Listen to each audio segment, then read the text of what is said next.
जरा सोचो कि आम दुनिया से कटी हुई एक सीक्रेट जगह पर कुछ लोगों को छोटी उम्र से ही खूंखार योद्धा बनने की ट्रेनिंग दी जाए। एक ऐसा योद्धा जो अकेला ही 100 के बराबर हो। कुछ ऐसा ही होता है हमारी आज की कहानी में। कहानी की शुरुआत होती है एक टैटू की दुकान में, जहाँ एक बूढ़ा आदमी एक गैंगस्टर के कंधे पर टैटू बना रहा था। अचानक गैंगस्टर के चेले ने उसे एक लिफाफा दिया जिसमें से काली रेत बाहर निकली। उन गुंडों को इसका मतलब नहीं पता था, लेकिन उसे देखते ही वो बूढ़ा आदमी वहीं जमा का जमा रह गया। उसने बताया कि काली रेत का मतलब है कि दुनिया के सबसे खतरनाक निंजा आने वाले हैं। कई साल पहले उसका सामना इन योद्धाओं से हुआ था और वो जानता है कि ये कितने खूंखार होते हैं। फिर उसने अपनी छाती का बरसों पुराना घाव दिखाया। असल में इस बूढ़े आदमी का दिल दाईं तरफ है और यही कारण था कि वो निंजा के उस वार से बच गया था। अचानक एक आदमी का सर धड़ से अलग हो गया और चारों तरफ डर का माहौल फैल गया। तभी छत से एक तार गिरी और उसने एक आदमी को ऊपर खींच लिया। जब वो वापस आया तो उसके शरीर के टुकड़े हो चुके थे। ये निंजा हमेशा अंधेरे में छिपकर वार करते थे और एक ही पल में उन्होंने वहाँ खून की नदियां बहा दी। जब सब मर गए तो निंजास अंधेरे से बाहर निकले। इसके बाद हमें जापान की ओजुनु पीढ़ी की कहानी बताई गई। ये खूंखार निंजास की पीढ़ी है जिनका सरदार है लॉर्ड ओजुनु। ये लोग दुनिया भर से बच्चे इकट्ठा करते हैं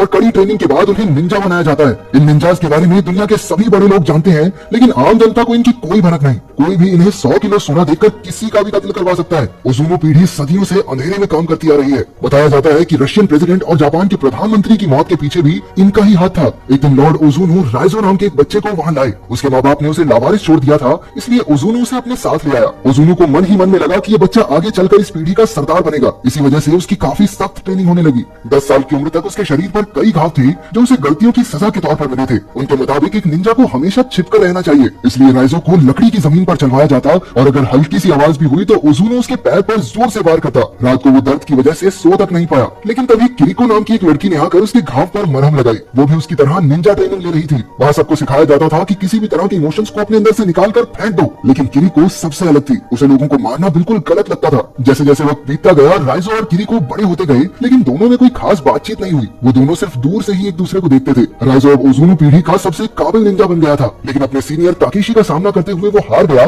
क्योंकि ताकेशी ने धोखे से वार किया था। उसे बचाने की जगह ओजुनु ने राइजो को ही कमजोर कहकर बेइज्जत कर दिया। उसने राइजो के पेट में अपनी उंगलियों से जोरदार वार किया और वो बेचारा दर्द से करहाने लगा। अगली सुबह ओजुनु ने देखा कि राइजो फिर से ट्रेनिंग के लिए तैयार था। उसकी लगन देखकर ओजुनु काफी खुश हुआ। जल्द ही राइजो ने अपने सारे विरोधियों को आंख बंद करके भी हरा दिया, लेकिन किरिको को वहाँ की मारामारी अब भी पसंद नहीं थी। राइजो अक्सर उसे समझाता था कि अगर ओजुनु को पता चल गया तो वो किरिको का दिल निकाल लेगा। फिर किरिको ने कहा, लेकिन मेरा दिल तो तुम्हारे पास है, तो कोई कैसे निकालेगा? एक दिन किरिको को चाकू से किसी को मारने का टास्क मिला। जब किरिको से ये नहीं हुआ तो ओजुनु ने उसके चेहरे पर चाकू मारकर उसे पिंजरे में बंद कर दिया। रात को राइजो छिपकर उससे मिला और उसे पानी पिलाया। कुछ दिन बाद एक रात को किरिको दीवार फांदकर भागने लगी। उसने राइजो को भी अपने साथ बुलाया, लेकिन राइजो ओजुनु के लिए वफादार रहा। आखिरकार वो पकड़ी गई और अब उसे मौत की सजा होनी थी। ताकेशी ने सबके सामने उसके दिल पर वार करके उसे मार डाला। उस दिन राइजो के अंदर भी कुछ मर गया, लेकिन वो फिर भी ओजुनु से जुड़ा रहा। इसके कुछ साल बाद बर्लिन में मीका नाम की एक लड़की को निंजास के होने के कुछ सबूत मिले। इन सबूतों को लेकर वो अपने बॉस मैस्लो के पास पहुंची, लेकिन मैस्लो ये मानने को तैयार नहीं था कि ऐसे निंजास मौजूद हैं जिनके बारे में सिर्फ बड़े लोग ही जानते हैं।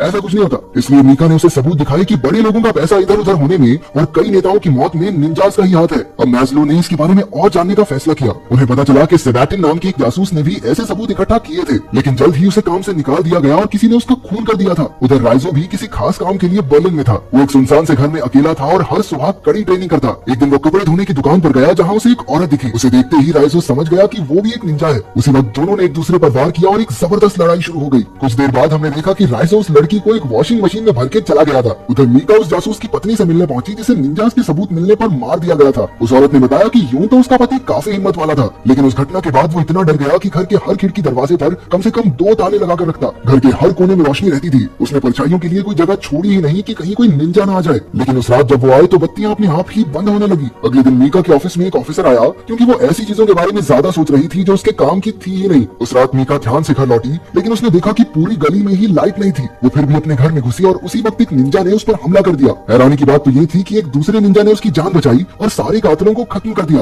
ये कोई और नहीं बल्कि राइजो ही था। हमने देखा कि इससे पहले अपने मिशन पर राइजो ने अपना सारा गुस्सा निकाला और बड़ी बेरहमी से उस आदमी का कत्ल कर दिया। इस मिशन के बाद वो छत पर बाकी निंजास से मिलने गया। लॉर्ड ओजुनु ने कहा कि उसे राइजो पर गर्व है, लेकिन अचानक राइजो ने उस पर हमला कर दिया और उसकी आंख और चेहरे को चीर डाला। उसके साथ के निंजास ने लीडर पर हमला करने की वजह से उसे काफी जख्मी करके छत से नीचे फेंक दिया। खुशकिस्मती से राइजो पानी में गिरकर बच निकला। उस दिन के बाद राइजो ने निंजास के खिलाफ काम करना शुरू कर दिया और उनके हर मिशन को चौपट किया। उसने मीका की जान भी इसीलिए बचाई थी। इसके बाद दोनों एक होटल में पहुंचे और अपने कपड़े बदले, क्योंकि निंजा खास सूंघने की शक्ति से इंसानों तक पहुंच जाते हैं। फिर मीका ने मैस्लो को बताया कि वो तो राइजो के साथ है, लेकिन मैस्लो को तो राइजो को पकड़ने के ऑर्डर्स मिले थे। वो जानता था कि राइजो उनका दुश्मन नहीं है, लेकिन उसे ऑर्डर तो मानने ही होंगे। इसलिए जब मैज्लो मीका और राइजो से मिलने गया तो पुलिस ने उसे बंदी बना लिया। फिर उसे एक सुनसान जेल में कैद करके जंजीरों से बांध दिया गया। जब मीका को पता चला कि इसमें मैज्लो भी मिला हुआ है तो वो उससे बात करने गई, लेकिन मैज्लो उसे रिहा करने के लिए हरगिज राजी नहीं हुआ, क्योंकि राइजो जेल में ही निंजाज से सुरक्षित रह सकता है। रात को मीका राइजो को पानी पिलाने गई, लेकिन फिर राइजो कहने लगा कि निंजाज किसी भी वक्त यहाँ आ जाएंगे। मीका ने मैज्लो को भी सावधान करने की कोशिश की, लेकिन अब बहुत देर हो चुकी थी। अचानक लाइट्स चली गई और निंजाज अंधेरे से बाहर निकले। उन खतरनाक योद्धाओं के सामने जाबाज सैनिकों की फौज और उनके हथियार भी कम पड़ गए। तभी मीका ने राइजो की जंजीरें खोलकर उसे रिहा कर दिया। फिर उसने निंजाज का मुकाबला करते हुए मीका को भाग जाने को कहा। हालांकि राइजो ओज़ोनो पीढ़ी का सबसे बेहतरीन निंजा था,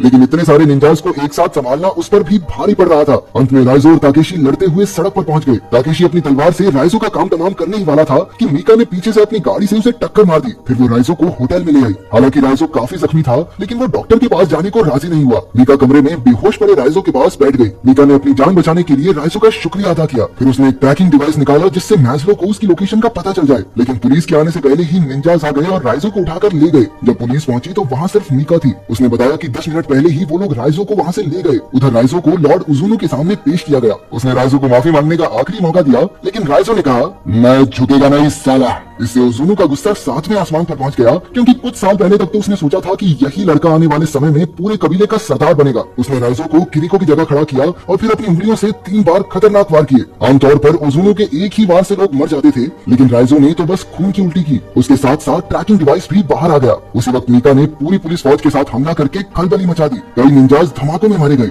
इस खूनी जंग में दोनों तरफ से कई लोग शहीद हुए। वहीं राइजो को ताकेशी और उसके आदमियों ने घेर लिया। राइजो ने आव देखा ना ताव और एक एक करके सबको धूल चटा दी। फिर ताकेशी और राइजो आमने सामने आए और अपना पूरा जोर लगा दिया। आखिरकार जीत राइजो की हुई और उसने ताकेशी के शरीर का एक हिस्सा काट फेंका। अब बारी थी ओज़ोनो की। उसने देखा कि ओज़ोनो एक कमरे में आराम से बैठा था, वहीं बाहर जबरदस्त धमाके हो रहे थे। अचानक ओज़ोनो हवा में ही गायब हो गया और राइजो के पीछे के अंधेरे से निकला। सिर्फ एक धक्के से उसने राइजो को हवा में उड़ा दिया। फिर दोनों ने अपनी तलवारें निकाली और एक दूसरे के खून के प्यासे हो गए। ओज़ोनो ने एक बार फिर उसे माफी मांगने का मौका दिया और कहा कि वो राइजो का बाप है, वो ही उसे वहाँ लेकर आया था और बचपन से आज तक पाला है। लेकिन राइजो ने जवाब दिया कि वो किसी का बेटा नहीं और ओज़ोनो को खत्म करके ही वो आजादी की पहली सांस लेगा। फिर वो ओज़ोनो पर लपक पड़ा, लेकिन वो एक बार फिर से गायब हो गया। तभी मीका राइजो की मदद करने पहुंची। मौका देखकर ओज़ोनो ने पीछे से मीका की छाती के तलवार आर पार कर दी। ये देखकर राइजो को याद आ गया कि कैसे इन दरिंदों ने उसके बचपन के प्यार किरिको को मार डाला था। गुस्से से भरकर राइजो ने एक ही झटके में अपनी तलवार से ओज़ोनो के 3 टुकड़े कर दिए। राइजो मीका को बाहर लाया और डॉक्टर्स ने उसे देखा। पता चला कि मीका का दिल दरअसल दाईं ओर है, इसलिए वो बच जाएगी। आखिरकार राइजो ने अकेडमी की दीवार फांदी और वैसा ही किया जैसा किरिको चाहती थी। इस तरह वो किरिको को अपने दिल में बसाए वहाँ से चला गया। क्या तुमने किसी Please subscribe me for more videos.